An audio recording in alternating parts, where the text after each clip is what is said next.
मैं जानता हूं आपने खबर तो सुन ही ली होगी, ईद उल फितर आ गई है। खुशियावर इत्तेहाद का त्योहार ईद उल फितर, जिसे मीठी ईद भी कहते हैं, मुसलमानों के लिए सबसे अहम त्योहारों में से एक है। यह रमजान अल मुबारक के इख्तिताम की निशानदही करता है। रोजे, नमाज और खुदा एहतसाबी का महीना।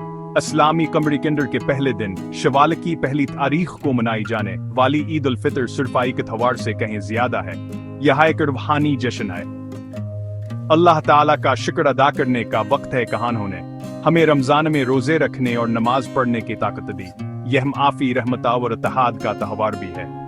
ईद के दिन मुसलमान सुबह सवेरे उठते हैं, गुस्ल करते हैं और नए कपड़े पहनते हैं।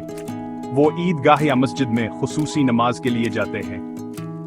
नमाज के बाद वह एक दूसरे को ईद मुबारक कहते हैं।